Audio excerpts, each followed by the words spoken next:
Chaque jour, et même à cet instant précis, des dizaines d'entreprises totalement invisibles nous observent. Elles savent ce qu'on achète, ce qui nous inquiète et peut-être même ce qu'on pense. Aujourd'hui, on va lever le voile sur ce grand traçage.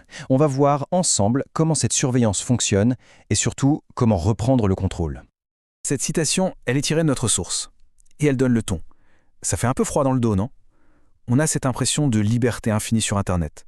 Mais en fait, c'est comme si on se baladait dans une ville où absolument tout le monde prendrait des notes sur nos moindres gestes. Chaque clic, chaque page vue, c'est une empreinte qu'on laisse derrière nous. Alors, qui sont les premiers à nous observer dans cette chaîne de surveillance? Eh bien, ironiquement, ce sont ceux qui nous donnent accès à Internet, nos fournisseurs d'accès, les FAI. Orange, Free, SFR, peu importe. Ils sont la porte d'entrée et donc le tout premier point de contrôle. Soyons très clairs. Il faut voir son FAI comme le facteur de notre vie numérique. Sauf que ce facteur-là, il ne se contente pas de livrer le courrier. Il note chaque adresse, l'expéditeur, à quelle heure on envoie nos messages et à quelle fréquence. Il ne lit peut-être pas la lettre elle-même, mais il sait absolument tout du reste. Et là, on touche à l'une des plus grandes illusions du web. On voit tous ce petit cadenas vert à côté de l'adresse d'un site, et hop, on se sent en sécurité. Mais attention, le cadenas, il protège le contenu du camion qui transporte les données. Par contre, il ne cache ni sa plaque d'immatriculation, ni d'où il vient, ni où il va. Le FAI, lui, il voit tout ce trafic. Il sait qu'on a visité un site sur une maladie, un forum politique ou une appli de rencontre. C'est ça, la puissance terrifiante des métadonnées. Et le lien direct entre nous et toute cette activité, c'est quoi? C'est notre adresse IP. La métaphore de la plaque minéralogique numérique est juste parfaite. C'est l'élément qui permet de dire « cette connexion à ce site sensible, à 3 heures du matin, elle vient de cette maison-là ». Le lien est direct et formel. On passe maintenant à la deuxième vague de surveillance. Si les FAI voient le trafic, d'autres acteurs, eux, sont des experts pour analyser son sens. Leur but est purement économique, transformer chacun de nos clics en profit. Bienvenue dans l'économie de la surveillance. Le cookie, on en entend parler tout le temps. Mais regardez bien ce schéma, c'est bien plus qu'un simple fichier technique. C'est un véritable espion numérique qui nous suit à la trace de site en site. Il ne sait pas juste qu'on aime les chaussures, il sait qu'on cherche des chaussures de course rouges, taille 42, à moins de 100 € et qu'on est plus susceptible d'acheter le mardi soir. La précision est absolument redoutable. Et si on pense être malin en supprimant nos cookies, eh bien voici la douche froide, le fingerprinting. C'est une technique beaucoup plus insidieuse. Pourquoi? Parce qu'elle ne laisse aucune trace sur notre machine. Elle nous identifie en assemblant les pièces du puzzle de notre configuration, notre navigateur, nos extensions, la taille de notre écran. La combinaison de tout ça est tellement unique qu'elle devient une véritable empreinte digitale. Et contre ça, les outils classiques sont souvent impuissants. Et maintenant, on monte encore d'un cran. Parce qu'il y a des acteurs qui n'ont même plus besoin de nous suivre sur le web. La raison est simple, on vit carrément à l'intérieur de leurs écosystèmes. Les géants du numérique, ils ne collectent pas les données à distance, non, ils les aspirent directement à la source, depuis le téléphone dans notre poche ou l'ordinateur sur notre bureau.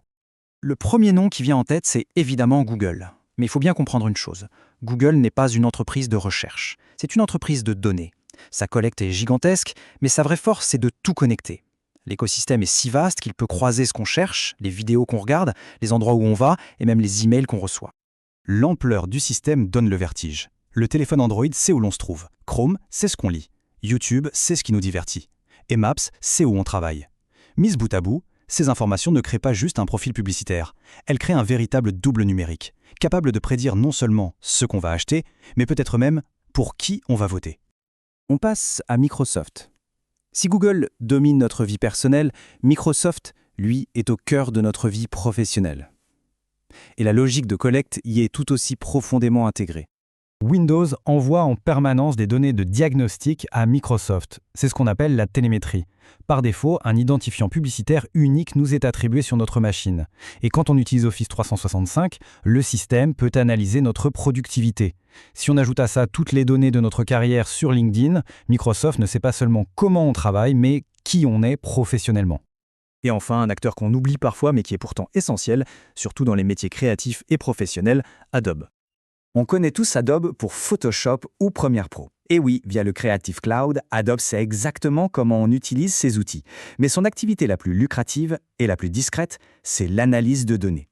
L'Adobe Experience Cloud est un moteur de pistage surpuissant qui tourne en arrière-plan sur des milliers de sites de grandes marques pour analyser nos comportements de consommateurs.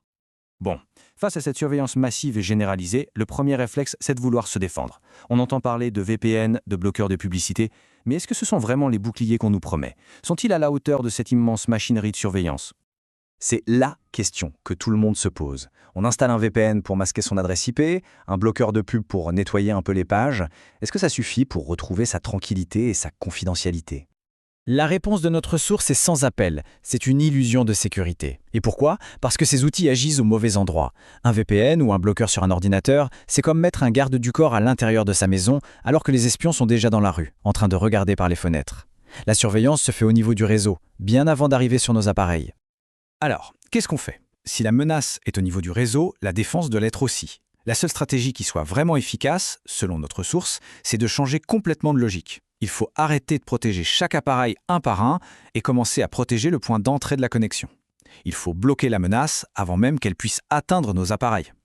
Et justement, notre source ne se contente pas de poser le problème. Elle met en avant une solution concrète qui applique précisément cette philosophie de défense en amont. Cette solution, c'est le système Cerber développé par la société 3W Conseil. Voyons un peu comment ça marche. Alors, comment ça fonctionne concrètement? Il faut s'imaginer une forteresse numérique avec plusieurs remparts. Le premier rempart, c'est un routeur intelligent qui va bloquer physiquement l'accès à des dizaines de milliers de serveurs malveillants connus. Le deuxième, il filtre tout le trafic pour neutraliser les pubs et les mouchards. Et le troisième rempart, c'est un VPN qui est directement intégré pour rendre la connexion anonyme. C'est une défense en profondeur, pas juste en surface. Ce tableau, il résume tout. Regardez l'impact. C'est le jour et la nuit. Sans protection, les FAI voient toutes nos destinations. Avec Cerber, leur vue est complètement brouillée. Les régies publicitaires, qui normalement voient tous nos centres d'intérêt, deviennent quasiment aveugles. Et les géants du numérique? Leur collecte de données devient un puzzle avec plein de pièces manquantes. Ça la rend beaucoup moins précise et donc beaucoup moins dangereuse.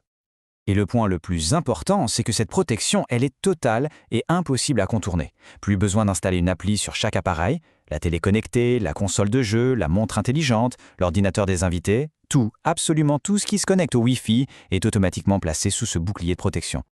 Et on arrive à la fin de cette analyse. Tout ça nous ramène à une question fondamentale, finalement. Face à une surveillance aussi efficace, aussi industrialisée, est-ce que la vie privée est encore un droit pour lequel il faut se battre? Ou est-ce que c'est devenu un simple confort, un luxe, peut-être même le souvenir d'une époque révolue? Des solutions existent, on l'a vu, mais le choix de les utiliser ou non nous appartient. La réflexion est ouverte.